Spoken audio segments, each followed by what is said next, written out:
Sono stati condannati a 26 anni dalla Corte d'Assise di Agrigento, presieduta da Vilma Mazzara, i due torturatori di origine nigeriana che colpivano i migranti in attesa delle partenze verso la terra promessa all'interno delle prigioni in Libia. I pubblici ministeri di Palermo, Gerry Ferrara, Claudio Camilleri, Gaspare Spedale e Renza Cesconna hanno chiesto 26 anni durante il dibattimento in aula.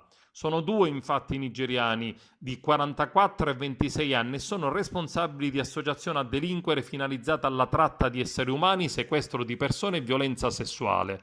Un terzo imputato è stato invece assolto, scarcerato e verrà espulso.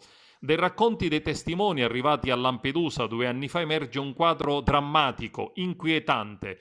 I guardiani della Casa Bianca, così erano chiamati i torturatori, erano sempre violenti, utilizzavano delle bottiglie che spaccavano in testa a chi tentava di reagire, picchiavano per qualsiasi motivo, era un campo di concentramento la casa sul lungomare di Sabrata in Libia. I due nigeriani hanno ammesso di essere stati nella Casa Bianca in Libia, ma hanno sempre negato di aver partecipato alle violenze. Cibo, acqua e sapone erano a pagamento, ha raccontato uno di loro. Era impossibile uscire e se provavi a farlo rischiavi la vita.